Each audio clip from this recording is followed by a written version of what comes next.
Brandon Derrick, head football coach at Frederica Academy in Georgia, joining us today. First of all, raspberry Uncrustable, highly recommended.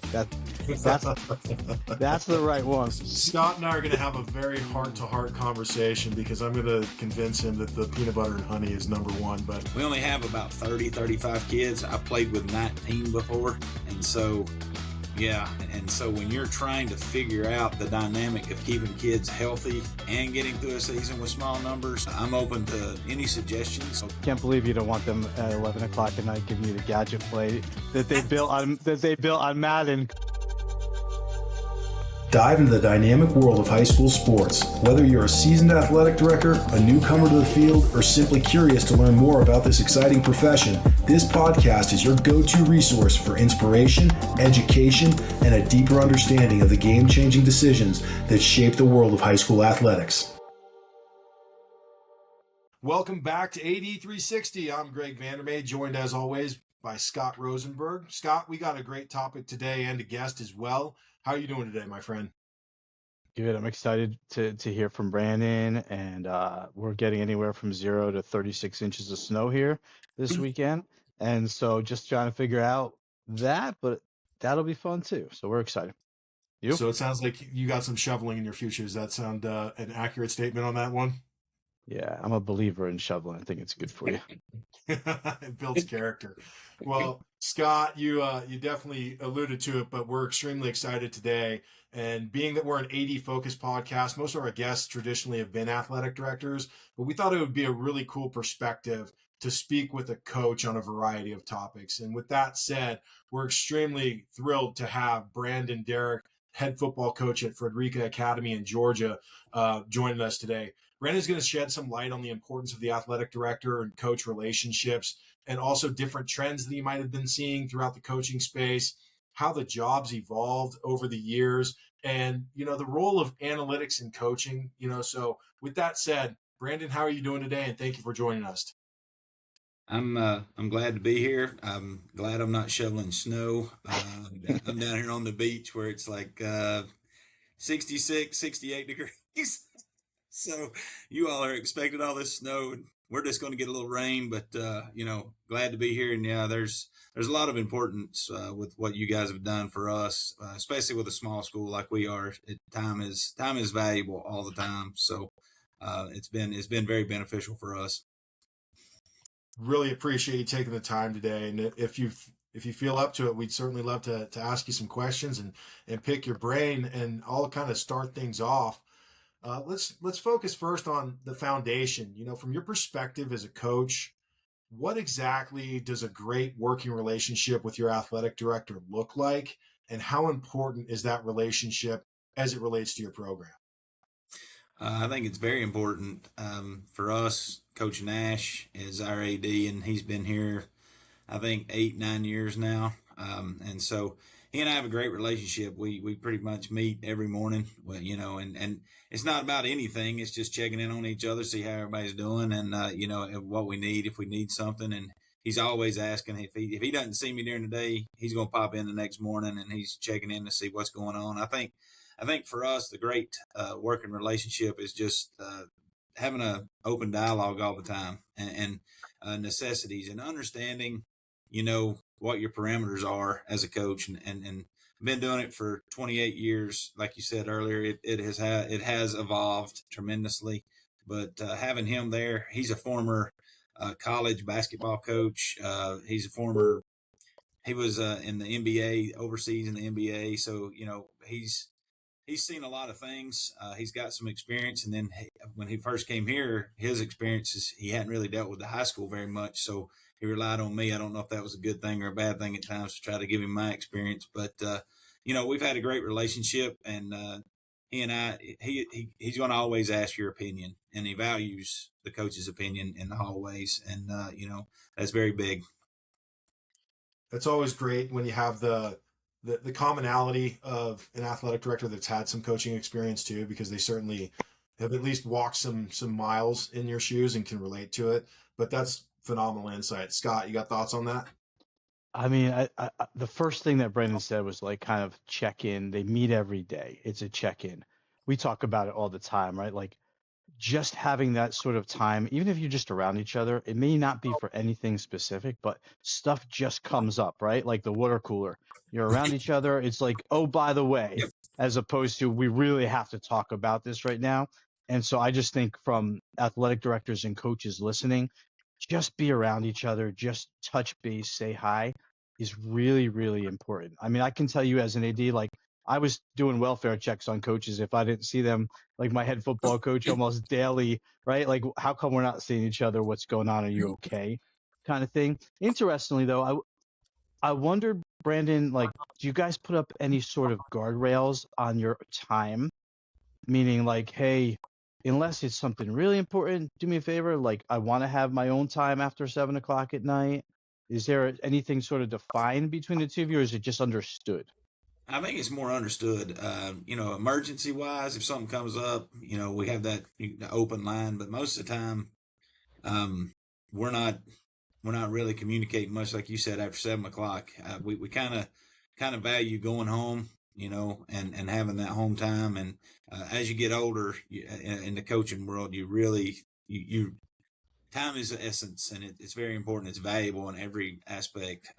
How you get through your day and what you do, and people make fun of me about my organization because I do a lot of different things, but I try to stay as organized as possible on all fronts. Most of the time I wake up at 4 o'clock in the morning worried about my organizational skills, but those are the things I think there. It's just kind of understood. But if something comes up and you need to call, if we needed to call one another, it's going to happen. And he does every now and then. I live right by the school, so if something tears up at the school and he finds out about it, I run over here and try to fix it or whatever real quick. And he's the same way. So it's just a great working relationship with Coach Nash. I really like where you just kind of touched on the time perspective and being mindful of that. That's something Scott and I have talked about in numerous episodes of preventing burnout from the AD perspective, but essentially the exact same thing from a coaching perspective too, because you're on all the time and being able to set up, some polite parameters, if you will, where it's, hey, after this time, unless it's emergency, something's on fire, leave it be. But that sounds like a great working relationship that you've developed. Well, as a coach, you have to do that, even with your kids, because today, they stay up at all hours playing with their phone and playing games or watching TikTok. And you're like, listen, don't send me anything after 9:30. If you're in trouble or whatever, call me. But, I'm probably not reading my phone after 9:30 because it's set up somewhere. So the parameter thing with our AD and everything and all the other assistant coaches, we all need our time alone from each other. We spend 8 to 10 hours, sometimes 12 hours during football season together. And so when you get that break, you want to get that break. I can't believe you don't want them at 11 o'clock at night giving you the gadget play that they built on Madden. Coach, we got this gadget play ready for weekend, right? Hey, listen, when I first started, I think my first head coaching gig, I had a defense coordinator. He'd call you at any time of the night, and we'd be like, hey, I got an idea. And I'm like, oh, dude, it's 2 o'clock in the morning. Your idea can wait till we get to school at 8. He's like, well, I've been setting up. And I'm like, hey, get with me in the morning at 8 o'clock. It's going to be fine. I'm not going to tell you no unless it's just crazy. But, I think that, like you said, when you get older, time becomes very valuable during the day.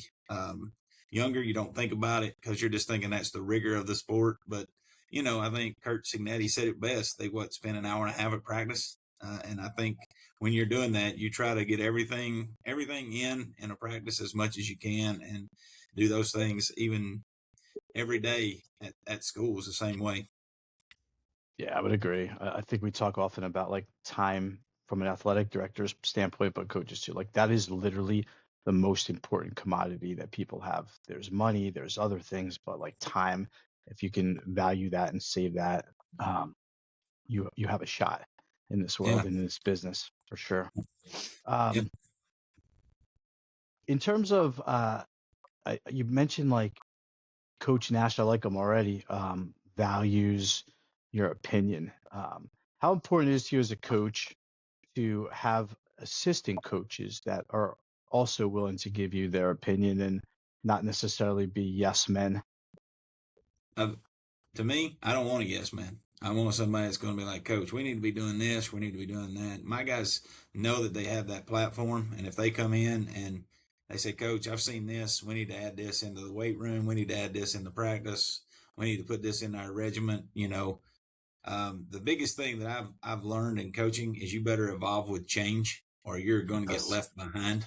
And so, you know, you can have your values, you can have your core, you can have, all of what you want, but you better evolve with change and you better be, like you said, as efficient as possible with your time at the same time. And my coaches understand that the door is always open and they always have it, that their opinion will be valued and will probably be implemented.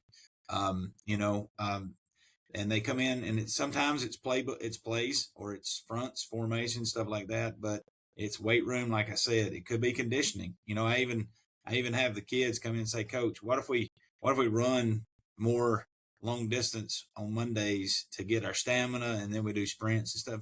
Listen, I don't know it all. I know a lot of people think that coaches know it all, but for me, it's a learning experience for my kids, and ours is a different dynamic because we only have about 30, 35 kids. I played with 19 before.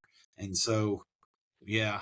And so when you're trying to figure out the dynamic of keeping kids healthy and getting through a season with small numbers, I'm open to any suggestions, but also we play a sport that's football. It's physical. So you have to go out and hit each other, and you have to do that somewhat during the week. You can't just go out and hit dummies and things, but you have to be physical. So there's a fine line in what we do with that. But like you said, I think for us, what my coaches bring to me is all of their ideas, and we kind of filter through all of them. And if they really think it's a great idea, I mean, even my athletic trainer right now, like this is an important part of the year that people think, oh, well, football's off. No, this is the important part where we have to feed them the right thing and be in the weight room and being kind of regimented. And kids probably don't have that discipline right now. They just eat whatever they eat. And so we're trying to load them with protein and get them and make after workouts and all that stuff. So my trainers and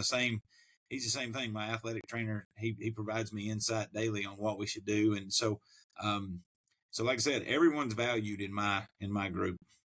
I love that. Greg? No, I think it's fantastic, because you're giving everyone ownership within the program, so then you have vested interests.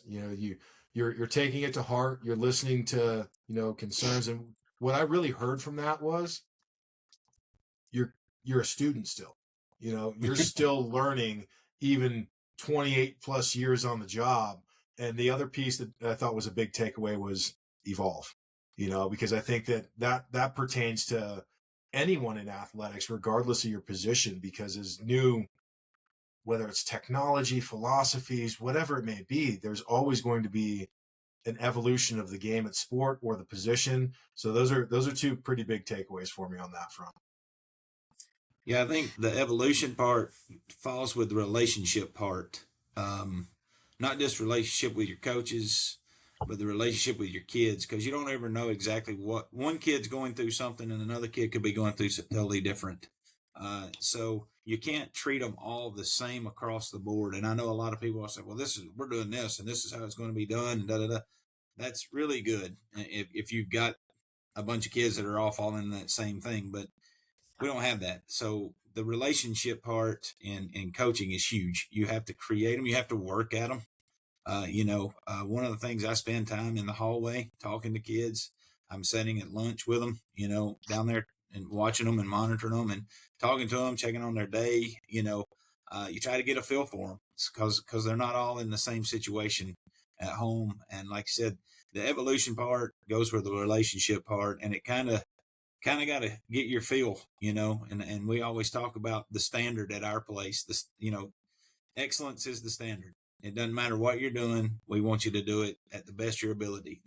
Which may not mean you're bench pressing as much as the next guy, but I want you to do it the best of your ability, and I want it to be as good as possible. And we want to maximize our time, every time we walk in here. And I think our kids have done a good job with it. I think our coaches do a good job with it. We're not going to be standing around. Like we come in the weight room at 7:00 in the morning and we blow the whistle at 7 o'clock in 1 second, we're going to work, and we're trying to get done, at 7:45 for everybody to get showers and get to class and get their protein and everything else. So, yeah, it put a little pressure sometimes on us coaches, but I think having the schedule, having the relationships, being around the kids, it helps you evolve to what you can and can't do. And when you have small numbers, I love to run a hurry up offense, but if you've only got 19 kids, you better be in the huddle taking all 40 seconds before you snap it the next time. So you evolve in that.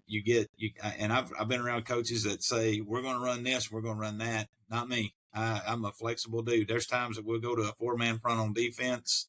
There'll be times we're in a 3-man front on defense. If I've got 3 monsters, then we're going to put 3 down there. But if I've got a bunch of small kids, we're going to put 4 down there. We're going to go to work. So that's the game aspect of it. But all the other stuff is, like I said, relationships. You got to build relationships. No, that's fantastic. Absolutely love it. As you're talking through, something that sticks out to me. I mean, first of all, how you went through a season with 19 guys blows my mind. So kudos to you on that. I think you might know a thing or two about keeping kids healthy when you got 19 guys on a football team and you were able to go throughout the entire season. But that kind of sparks a question in my mind of, like, in terms of resources and support, when you're thinking about your athletic director, what resources or support have been the most helpful in assisting you building and sustaining a successful program? Well, I think everybody's got to be on the same page, resource wise. Everything here, when we started, football, I took it over after it had only been in existence 1.5 years. So they had started out as a JV team. They played as a single A team their first year and won the state championship, which is a blessing and a curse. But they were supposed to be a 3A school, so they got to play down with 3A numbers in single A. When I took over, we moved up to AAA right away. And so, you have to come in, you have to create a culture. And I've been blessed with both Coach Wilson and Coach Nash as athletic directors that they allowed us to establish a culture, which was a lot different than I think a lot of people at Frederica Academy, small private school on an island. The mentality, a little bit different than, I was probably a lot different than they were expecting. I think the coach before me was kind of quiet and would pull everybody aside and talk to them quietly, whereas I'm yelling at you on the sideline to, we got to be going, we got to do this. And I think, that's probably a little bit different culture. But now I think with the resources, we've revamped our entire stadium. We built pavilions. When you talk about resources, and you go in and talk to our parents, they're going to give you what you need. Kind of like the resources right now when you're talking about, we need protein, so we got to get these protein shakes. We got to get these Uncrustables that the kids all want to eat, these peanut butter and jelly sandwiches. So, I'm like, hey, we're going to spend $15,000 on food, to feed these guys for the next 25 weeks and make sure that they're getting a certain amount of protein. Most of the time they're like, okay, let's get it all figured up, get us a thing, and we'll get it all divided up amongst ourselves, and then we'll get you the money, however we got to do it. And, our AD, when I go to Coach Nash and say, this is what we got to do, we lost last year in the Final Four. And I said, listen, the team that beat us, they're going to be playing for it again. So you saw what they look like. What do we got to do to catch them? And, he's like, whatever you got to do, find a way, but at the same time, you got to keep it within the parameters of everybody in the program, because football benefits the whole athletic program. It's the one that, football and basketball usually take care of everybody else. And I understand that. I've done it for years. I've been a track coach. I've been a basketball coach. I've done all those baseball coach. So I understand that football helps take care of everybody else. And I try to help take care of all of our sports in some way to make sure that we're all going in that same direction. My biggest thing is I stay on people about the weight room. Be in the weight room, get your kids in the weight room. That's where the culture develops, is in your locker room and your weight room. The time outside the sport, when they work, when it's hot and it's miserable and they have to get up early, and the investment. We talk about the investment process. What you put into it's what you're going to get out of it. And I think our kids understand that, and our administration has done a great job with us. They've revamped the baseball facility. They're about to build a brand new $7.5 million gym back here they've raised the money to put in. We've just revamped the football field and put pavilion in, put new bleachers in. So when it comes to resources, they're going to find a way to try to take care of our programs. That's amazing. First of all, raspberry Uncrustable, highly recommended. That's the right one. Forget the strawberry or the grape. The raspberry, ridiculous. Scott and I are going to have a very heart-to-heart conversation because I'm going to convince him that the peanut butter and honey is number one, but I digress. Look at the protein. There you go. What's interesting you said, and certainly recognize football, basketball sort of carrying the other programs. It makes me think about budgeting. And, budget conversations can be tough for sure. My question for you would be how do you talk to your AD about budget from a football coach's perspective? Maybe who what we do may help drive what the other programs can do. And any advice you might give to either fellow football coaches or non-football coaches about how to approach ADs when it comes to the budget time. Well, I think your budget is driven by success, which is at any school. If you're successful in athletics, the budget gets expanded because the more you're winning, the more people are going to dump money into it.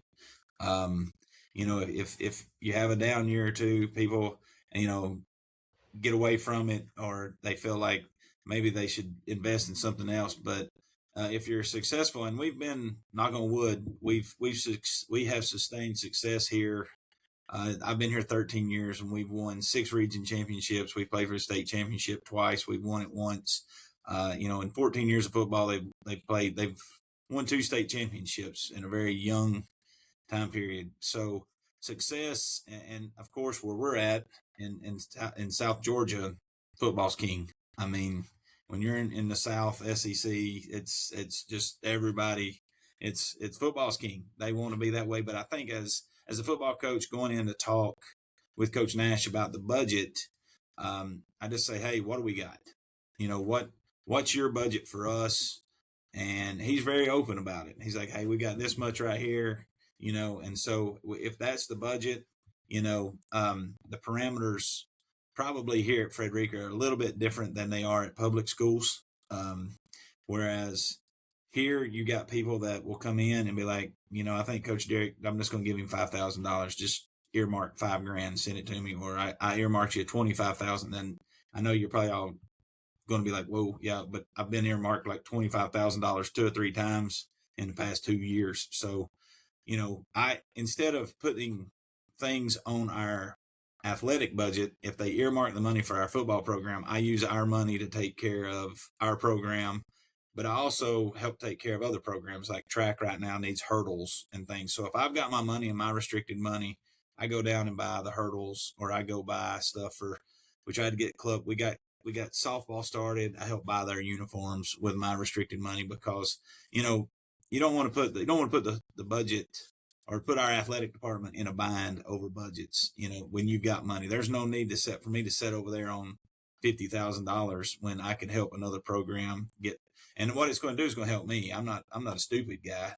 Girls softball generates guys wanting to come to the school because there's girls coming to the school. So, it's one of those things that you look at it and you're like, okay, how can I help everyone else in a way? And I'm sure you probably don't get that same thing at a lot of schools. Football coaches probably this is what we're doing. I'm doing this, but I've always felt that the more you can help the whole school, the better it's going to make your program. And athletically, I think it drives our school. If we're successful, our girls soccer program has won 3 state championships in a row here recently.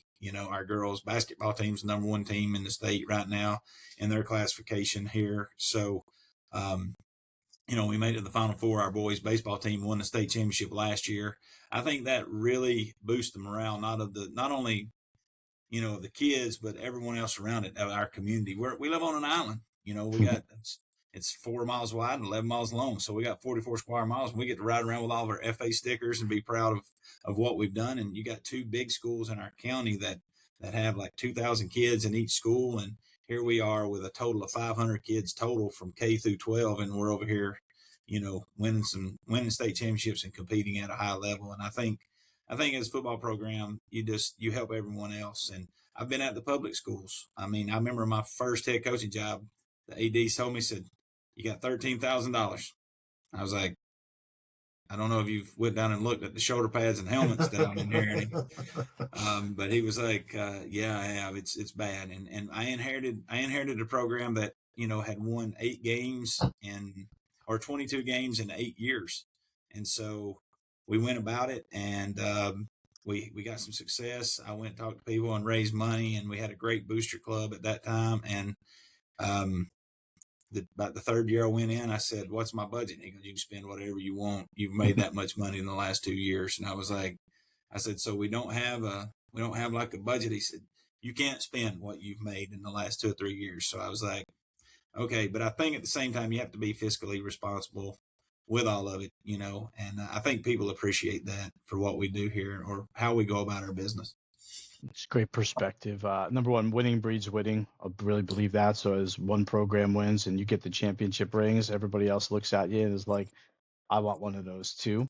That helps for sure. Yep. Greg and I talk all the time about budgeting and how different it is across the country, how different it is between public schools and private schools and fundraising and all that kind of stuff. But love like the altruistic perspective, also understanding that like if the track program is doing better, then maybe the 40-yard times decrease on your team. Yeah. So like it kind of pays dividends to be altruistic and look at the big picture. Greg, any thoughts? Well, I don't know if what's more impressive, the completing a season with 19 guys, or when you said the part of the $13,000 football budget, you got an audible laugh out of me because I just sit there and think like, ow. Like, Yeah. Yeah. you guys are going to be sharing helmets and pads throughout the game. But no, I like the holistic view that you take towards the athletic program, and obviously it's not just full on philanthropic that you're doing. It's also a little help to the program too. You're seeing I guess a better way of framing it is you see the best interest of the entire department and you help out where you can because you're in the position to do so.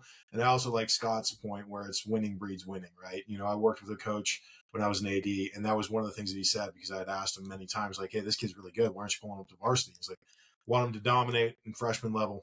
Winning breeds winning." So Yeah. like I really like those points. As we're talking through some of this, and we're analyzing budget, there's other areas too when analytics come into play. We've talked on this podcast multiple times about analytics and data from the AD perspective. As a coach, how are you using analytics and digital tools in your program? What's actually making a difference on the field for you? Well, I think for us, we got small numbers, so I don't have a huge staff. I've got one full-time staff member. He's my offensive coordinator. He does a great job. So I've got one full-time staff member. All my other guys are community coaches. So they come in the afternoons. So we film practice every day. I've got a filming tower. I got a kid that runs that, and we download it immediately, and then we do the cut-ups and we correct. We correct because we don't have guys that play offense and play defense. They play both sides of the ball all the time. So, we're trying to get them in and out. And so for us, our day in the afternoon is school gets out at 3:20. They have study hall till 3:50. We're on the practice field at 4:00. We're done by 7:15. That's our long day.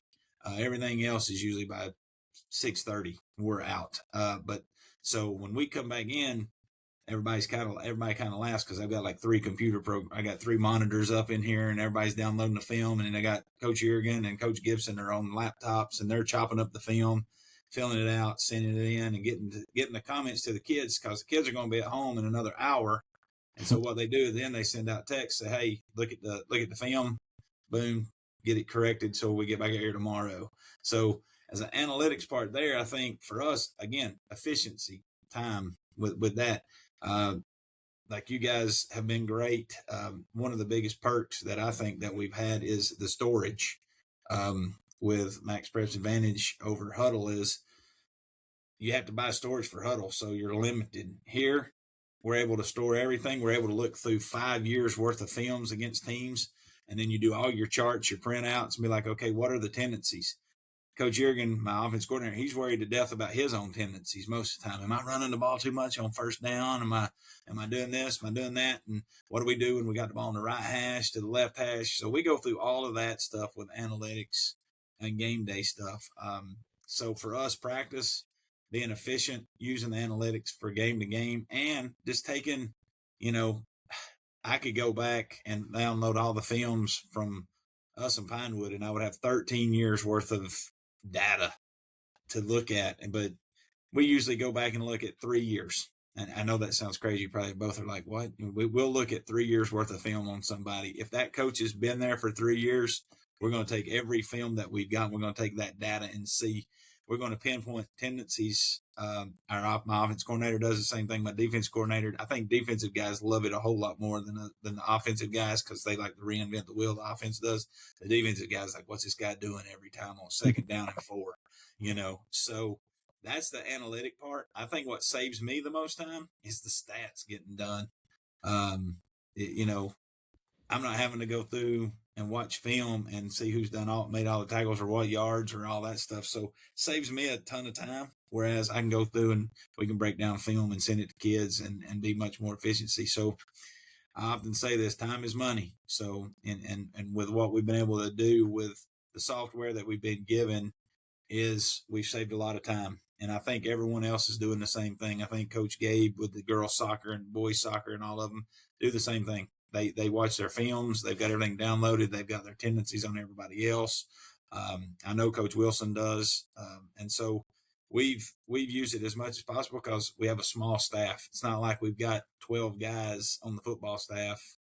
Somebody would probably say, Coach, you got more coaches and you got kids. You got 12 coaches out there. So we've got our 5-6 coaches, and we're as efficient as possible. And it makes it efficient because the coaches can, if they can't see it here in the office, they go home, they sit down, they do their notes, and they send it to the kids too. They log in, and it makes it very good. I've even got, I don't know how many people signed in to mine that have coached for me or have been former coaches, and they watch the film and they'll call me during the week and say, man, you got to get your outside linebacker doing this. He's not dropping. He's not getting where he's not. And we laugh about it but I've got eyes from, 15, 20 guys that watch it, I got one guy, he's a former college coach that he don't want to coach anymore on the field, but he's going to call me every Monday and he's going to be like, listen, I'm watching film. We got to get this fixed, and you sit there and so I think it's good for all of us.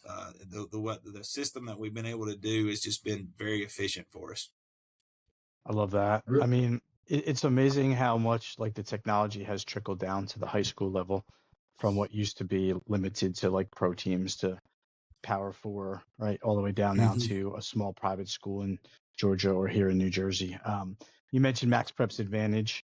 So just the storage piece, can you just remind me that it's unlimited storage through that? So are you able to get the analytics too through that from the past like 3 years? Is that something you're doing on your own? When we plug it in, it prints out the charts. When you go back and fill them in, it'll print out the charts for you, and you get all your analytics. So if we've got game films and we download them, we plug in all of the formations and the down and distance and what the play was, the result, it tabulates everything back up for us. And so like I said, we've played Pinewood for 13 years. So anything I've got on them, previous game films, not just our game films, but the other opponent game films that we've saved, because you have unlimited storage, you put all that into a thing, and then you go over and you click on them and add them all up, and it gives you all your analytics. And we can figure out all kinds of tendencies on certain people, especially these option guys, the guys that love to run the option. You can start, and people always are like, Coach, how do you know how to stop the option? I said, man, just get out of the way. I ain't going to tell you all my secrets, but we do a lot of analytics when it's option time. So that's true. But that unlimited storage piece, I know when I talk to schools, has really been a game changer for people and really brought some equity to schools in terms of like the size of schools, not making such a difference in budget. But hey, the smallest school can also have 10 years of storage, just like the larger schools. So I appreciate that about Max Prep's advantage for sure. Greg, any thoughts there? Yeah, I mean, echoing what Scott said, that element of it is huge in itself. But then the other piece is when you're talking about, your soccer programs there are looking to utilize and leverage this. And I think when we look back, it's pretty impressive to see how rapid the growth has been from a digital analytic tool across all sports, because it used to be many years ago, like, who did you hear that was actually going and doing film study for games for the most part was your football program, your basketball programs, soccer's occasionally and things like that. But you're seeing it more widespread now. There's more time dedicated to it. There's a heck of a lot more information that's going there. I mean, it's beyond insane to think that you can look at 13 years of film and have things broken down. The former college coach in me is sitting there thinking there's a lot of GAs that are probably since long retired going, where was this when I was young, man? But really, it's really great to hear that it provides you, one, the ability to really analyze what you're doing, what your opponents are doing. Love hearing how, like, your OC's just thinking, well, am I doing too much on first down? Like, what should I be doing? But also, too, going back to what we talked about earlier and respectful of time and efficiencies, that truly is a game changer for coaches, because now you have means and tools to expedite processes that historically took hours and hours, which is awesome to hear. I love Greg too. I'm sorry, Coach, to interrupt. I was going to say, I love too what you said about, like, with the software opening up to other people, like an unlimited number of sort of people to view it, being able to get that perspective from some real experts, not just the people in the top row of the bleachers who are criticizing or evaluating everything you do, but people like that you really believe in, and letting them have access to, they can give you their opinions. I think hadn't thought about that, but that's wildly cool. Yeah, I think the NFHS, the cameras, and we're, when that took off, that was great. Like, I don't have to take a camera. I don't have to have a camera guy at home. All that's set up. And I mean, the one that we have is top notch. Like, it's unbelievable. Like, you can see the speck of a blade of grass on somebody's jersey down there. Like, you can see anything. But I think, like what you were talking about, we've got away from pen and paper a lot. Used to, it was an Excel spreadsheet and you watched every play and you wrote down what hash, everything. And we're not that, we don't do that anymore, because, man, the stuff that we do now is so much quicker. I love it because when I go, you'll see that it's logging on Friday night at the end of the night after the game. You can still go back and watch it, but they're going to log all of it when you wake up Saturday morning. There's the stats, there's everything you want in it. And, then you're like, oh, well, I don't have to do that. So I'm going to go ahead and start putting all this other stuff in, feed it in. And by the time it's college kickoff around 12 o'clock, you've already got all your stuff done between 8 and 12. And then the coaches are already breaking down and printing out their analytic logs of what they want and what their tendencies are, and creating. So those Saturday mornings of doing stats for the first 4 hours and then holding your laptop in your lap while you tried to watch 12 hours of college football at the same time, because 12-hour, I'm a college football junkie most of the time, but, you don't have to do that anymore. I can sit there and actually have a drink and watch college football and not be like, oh, I need to go get the laptop and be breaking this down. You get the analytics and everybody's already making their notes. And I don't know about anybody else's Sunday meetings. Mine lasts about 3.5 hours because we have our notes, we have our ideas, we've already seen our fronts, we've been breaking it down. Sometimes I start breaking stuff down because everything's calculated so quickly. I start breaking down the opponent sometimes during the week, before we even play the other guy, the guy that we're scheduled to play. I know that's probably somebody superstitious and doesn't do that, but like I said, if I've got the time, we're going to get it broke down and get it put together. And I think that's been very beneficial for our kids. The kids being able to see it, I think once they see it, they start to understand it too. They look at because we'll hand them the analytical sheets too and say, these are some of their tendencies. My inside linebacker this year could call the plays sometimes before they even ran them. And you'd be seeing them and their kids would be like, how does he know what we're doing? And well, we've printed out a lot of sheets. And so your kids will get very involved with it as well. And they do a good job. That's awesome to hear. Love the insights, especially from a coach. Want to pick your brain a little bit too, just about trends in coaching. How has coaching evolved since you first got into the profession? And what would you say has been probably hard to pinpoint, but what would you say is the biggest change you've seen during your career? I think it's the approach.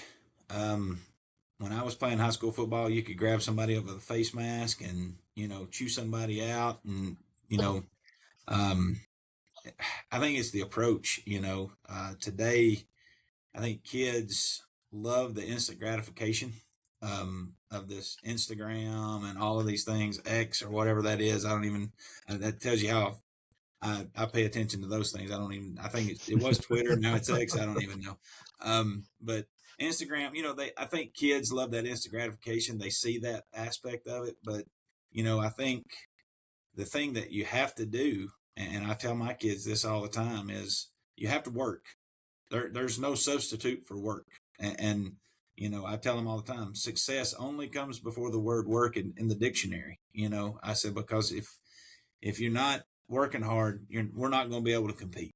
And, that's one of the things that has to stay consistent is hard work. And you have to show up and you have to do your job every day. And and I tell them, they're like, oh, okay, but you have to relate it to down the road. It's like you guys, and if you don't show up and do your job really well, you're not going to keep your job.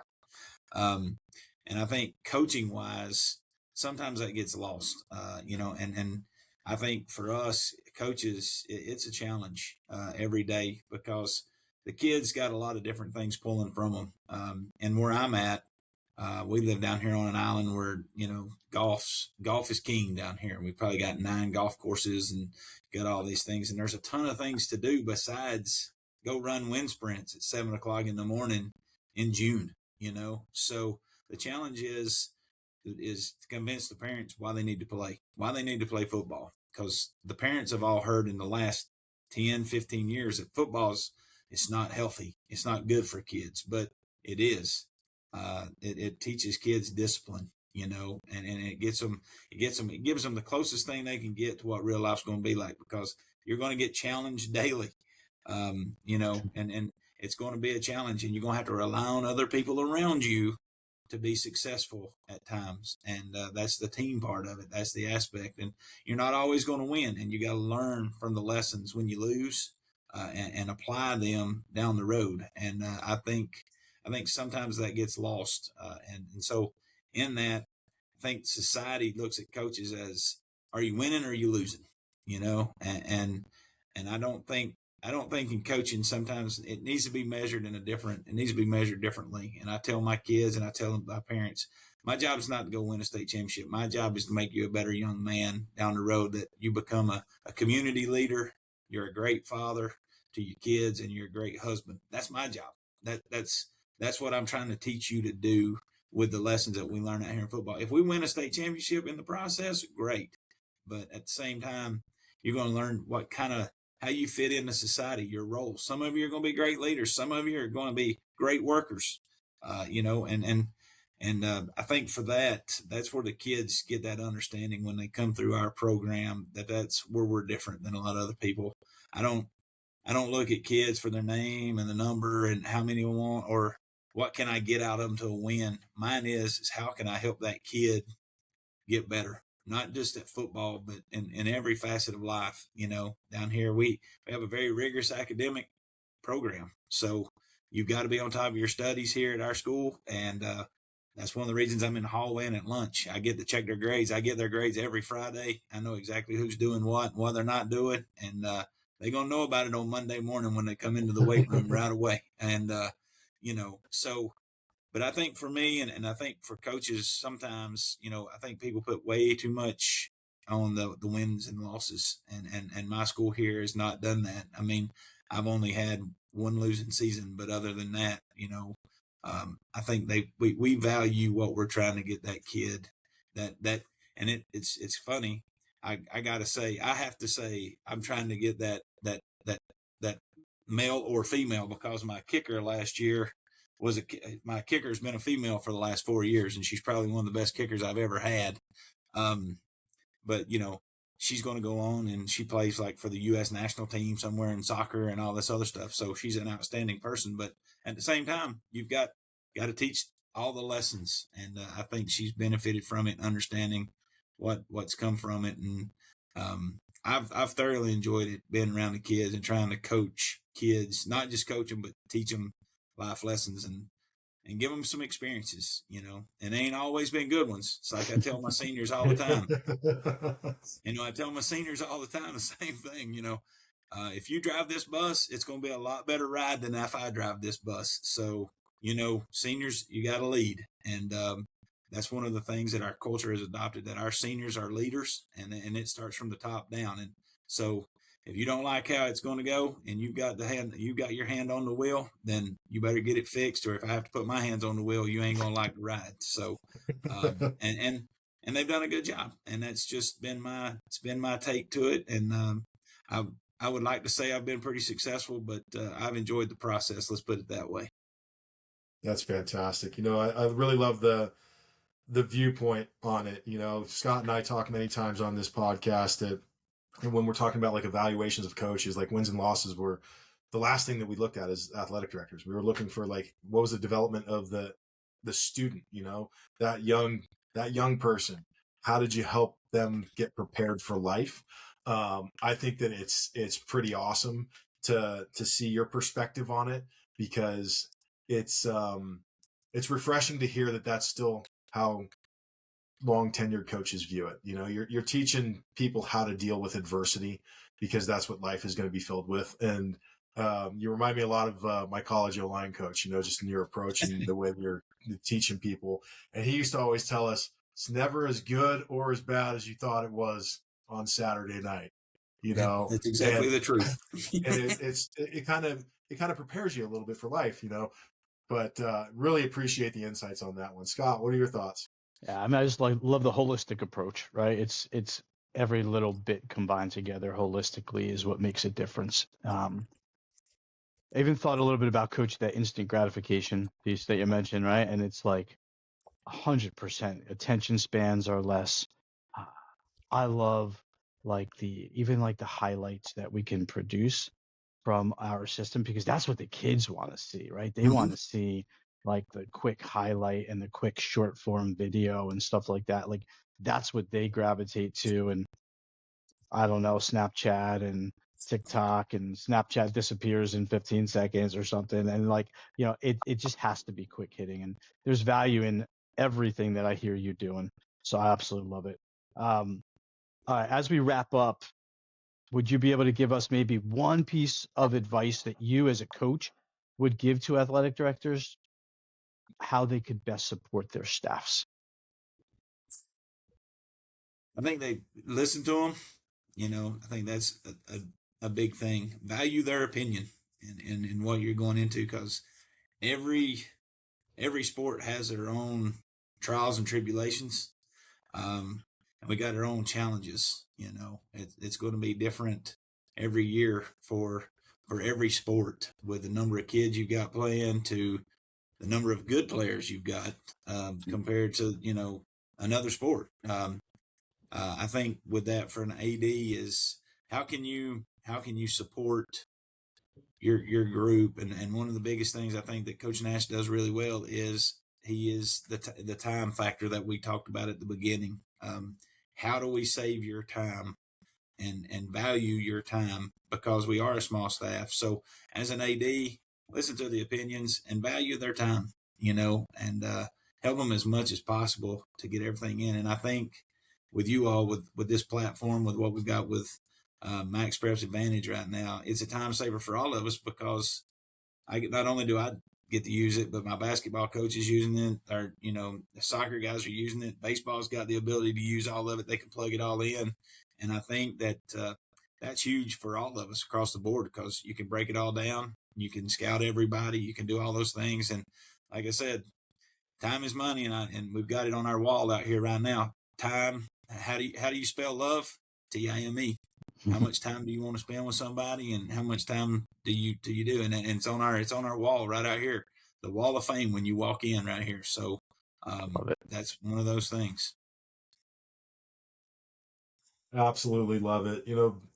Coach, cannot thank you enough for the time today. It's been a pleasure learning more about how you operate your program, challenges you've seen, and really just giving insight from a different perspective to our listeners of the importance of athletic director relationships, the importance of um, coaches being able to have tools at their disposal to be more efficient, to give that much needed time back to their personal lives and families. So cannot thank you enough. This has been very insightful, and I appreciate the conversation today. I thank you. And anytime y'all need me to speak or talk or whatever, I got 28 years of experience. Some of it's good, some of it's bad. Some of it's going to be a good bus ride, some of it's not. That's you right. go. I love that. Well, thanks for your time today, Coach. Sounds like maybe you can get around to golfing in the 60-degree weather. You won't need an orange golf. You don't need an orange golf ball out there today, like up No, here. I have lived here 16 years, and you know what? I've never played one round of golf. That's funny. Yeah. So we got 9 golf courses, and Coach Derrick doesn't play golf. So Sounds like a football coach. Yep. Yep. There you go. Thank you, guys. No, thank Appreciate you you. very much. And to our listeners, if you liked what you heard today, please make sure you follow us on Spotify, Apple Podcasts, or wherever you get your podcasts from so you don't miss any new episodes. Again, a big thank you to Coach for joining us today. It's been fantastic, Brandon. Really appreciate that. And in closing, from AD360, I'm Greg Vandermade. Scott Rosenberg. Until next time.